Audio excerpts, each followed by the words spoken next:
Kuvendi ende është në pritje të njoftimit zyrtar nga koalicioni Vlen se grupi i tyre parlamentar në të ardhmen do të veprojë pa deputetët e ASH-s, ndërsa koordinatori i ri do të jetë Bekim Çoku.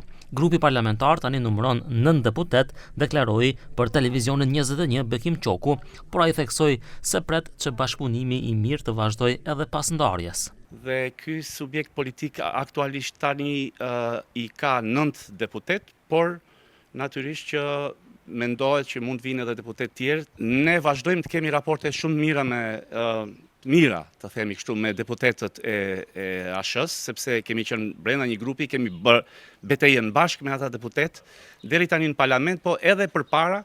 Pra jemi deputetët në vetvete janë të një mendimi që të mbesin si antikorrupsion, antikrim, anti-lista të zeza, dhe janë të mirëseardhur në ata deputet të vazhdojnë këtë betejë kundër kësaj strukture kriminogjene Siç paralajmëroi edhe paraprakisht Halil Snopçe nga Aleanca për Shqiptarët, edhe ata do të formojnë grup të tyre të deputetëve, por presin që hapin e parë ta bëjnë ish-partnerët e koalicionit.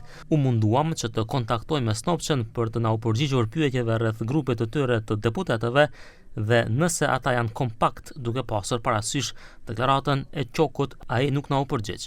Pas takimit të djeshëm të Taravarit me Mickovskin, nga VMRO DPMN thonë se ende ekziston mundësia që Taravari të largohet nga qeveria, por jo edhe deputetët e tij. Izdegуването на тия пратеници, колко и да бидат, не съм сигурен дека ќе бидат сите 5, нема да го загрози функционирањето на коалицијата. Не сум сигурен дека сите 5 ќе излезат, бидејќи повторно кажав, има личности кои што имаат реноме и кои што сакаат да се согласат со принципите и вредностите на коалицијата. Për momentin nuk ka paralajmërime për kalime të mundshme të deputetëve nga koalicioni Fronti Evropian në drejtim të përforcimit të shumicës. Deputeti nga partia turke Sali Murat, i cili është pjesë e këtij koalicioni, thotë se nuk mendon të ndërmerr diçka të tillë dhe tha se qeveria është jo legjitime duke bërë thirrje për zgjedhje të parakohshme. Тие воспоставиле коалиција помеѓу мајсторот и чиракот. Така се чини зашто тие знаат дека самиот Арбен Таравари признат дека 70% од гласачите немаат доверба во нив, дека не се ценети во нивните коалициони редови и Македонија по мене, например, со ова ќе оди по